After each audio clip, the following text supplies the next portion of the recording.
말씀과 함께하는 하나님의 행복의 소리. 오늘 이 시간에는 역대상 17장 1절에서 15절의 말씀을 가지고 라운 큐티 시작하도록 하겠습니다. 다윗은 성전을 짓기를 소망했지만 하나님께서는 거절하시고 대신 다윗에게 견고한 나라와 영원한 왕조를 약속하십니다. 하나님에게를 옮긴 후에 다윗은 그의 궁전에 거주하고 있었습니다. 어느 날 다윗은 선지자 나단을 불러 말합니다. 나는 백향목궁에 거주하건대 하나님에게는 휘장 아래 있도다. 성전을 짓겠다는 것이죠. 나단은 그의 말을 듣고 하나님이 왕과 함께 계시니 마음에 있는 바를 모두 행하소서라고 아뢰입니다. 그 밤에 하나님의 말씀이 나단에게 임합니다. 하나님께서는 나단에게 다윗에게 가서 너는 내가 거할 집을 건축하지 말라고 전하라고 말씀하십니다. 그리고 그를 통해 계속해서 말씀을 전하십니다. 내가 이스라엘을 애굽에서 올라오게 한 날부터 오늘까지 집에 있지 아니하고 오직 이 장막과 저 장막에 있으며 이 성막과 저 성막에 있었나니 내가 내 백성을 먹이라고 명령한 이스라엘 어느 사사에게 내가 말하기를 너희가 어찌하여 내 백향목집을 건축하지 아니하였냐고 말하였느냐. 내가 너를 목장 곧 양떼를 따라다니던 데에서 데려다가 내 백성 이스라엘의 주권자로 삼고 내가 어디로 가든지 내가 너와 함께 있어 내 모든 대적을 내 앞에서 멸하였은즉 세상에서 존귀한 자들의 이름 같은 이름을 내게 만들어 주리라. 내가 또 내 백성 이스라엘을 위하여 한 곳을 정하여 그들을 심고 그들이 그곳에 거주하면서 다시는 옮겨가지 아니하게 하며 악한 사람들에게 전과 같이 그들을 해치지 못하게 하여 전에 내가 사사에게 명령하여 내 백성 이스라엘을 다스리던 때와 같이 아니하게 하고 내 모든 대적으로 내게 복종하게 하리라. 여호와가 너를 위하여 한 왕조를 세울지라. 또한 하나님께서는 그의 왕조에 대해서 약속을 주십니다.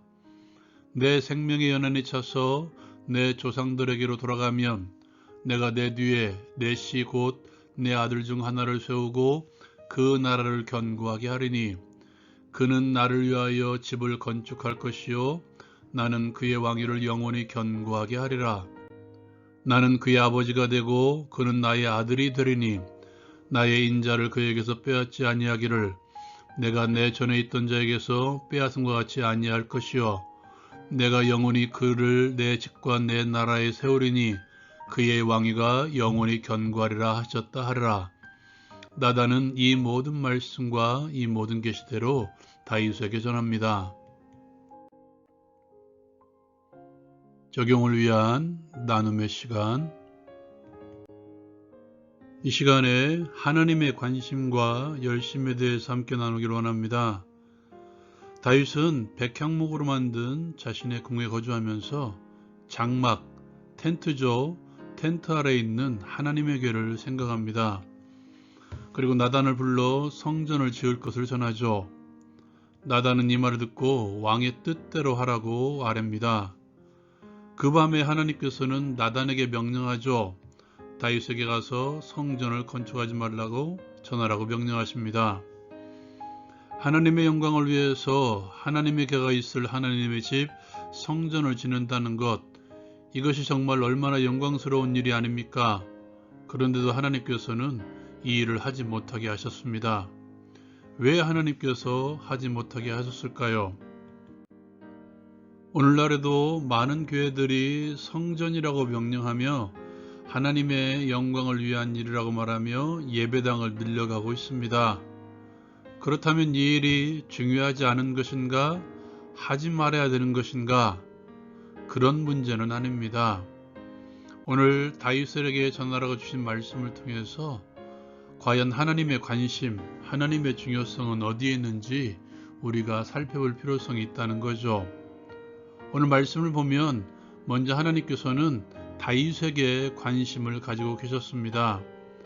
하나님께서는 이것을 말씀하시기 위해서 이스라엘 백성들을 택해서 출애굽시키신 이후부터 다윗 시대에 이르기까지 성전을 지으라는 명령을 주시지 않았다고 말씀하죠. 이 한 말씀으로 마무리합니다. 이것은 중요하지 않다는 것이죠. 장황하게 왜 그랬는지 이유를 설명하지 않으시고 곧장 다윗에 대해서 전하시고 계십니다. 하나님께서는 그를 목동에서 이스라엘의 주권자로 삼으셨습니다. 또한 그와 동행하며 그를 세상에서 존귀한 자들의 이름을 주겠다고 선언하셨습니다. 또한 오늘 말씀을 통해서 우리가 알아야 될 것은 그렇게 다윗에게 관심을 가지고 계셨던 하나님께서는 오늘날 우리에게 관심을 가지고 계신다는 것입니다. 그 누구도 아닌 우리에게 관심을 가지고 계십니다. 그 관심은 오늘날에서부터 시작한 것이 아니죠. 창세전부터 시작된 관심이십니다. 진노의 자녀를 하나님의 자녀로 삼아주셨습니다. 아무것도 아닌 인생을 이 땅을 주관하는 대리통치자로 삼아주셨습니다. 또한 하나님의 새 이름을 우리에게 주셨다는 것입니다. 그렇다면 왜 하나님께서 다윗을 이스라엘의 주권자로 삼고 존귀한 이름을 주셨습니까? 그를 통해서 한 왕조를 세우시고 그를 통해서 견고한 나라, 하나님을 중심으로 하는 견고한 나라, 하나님을 예비하는 견고한 나라를 세우시기 위해서였습니다. 이스라엘 공동체를 위해서 그를 택하셨다는 것입니다. 하나님의 이 약속은 가깝게는 솔로몬을 통해서, 멀게는 다윗의 후손이신 예수 그리스도를 통해서 이루어졌습니다.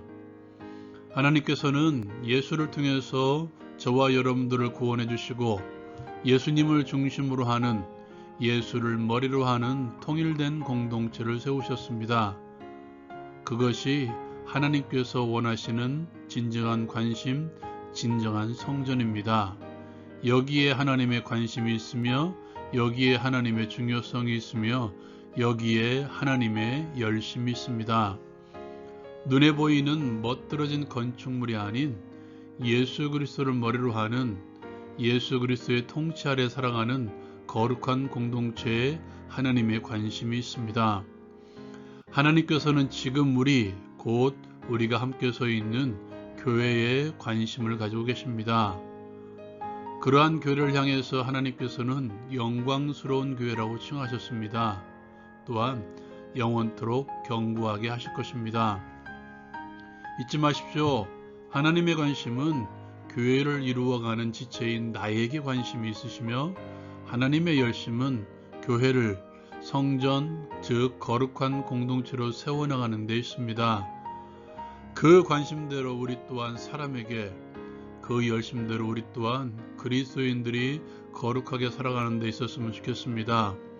교회를 세우시기 위해서 나를 택하신 하나님의 관심, 교회를 거룩한 공동체로 세워나가시기 위해서 나를 지체로 삼아주신 하나님의 열심, 그 열심에 우리가 함께 합시다. 그 열심대로 교회를 함께 세워나갑시다. 나를 사랑하사 창세전부터 나를 택하신 하나님의 관심에 감사하게 하옵소서. 나를 거룩하고 흠이 없는 하나님의 자녀로 세워나가시는 하나님의 열심에 순종하게 하옵소서. 나를 통해서 교회 공동체를 세우시기를 기뻐하시는 하나님의 거룩한 열심에 충성하게 하옵소서. 예수님의 이름으로 기도합니다. 아멘. 기억하십시오. 하나님의 관심과 열심은 건물이 아닌 그 안에서 예비하는 우리에게 있으며 하나님을 중심으로 하는 거룩한 교회에 있습니다. 라운큐티 마칩니다.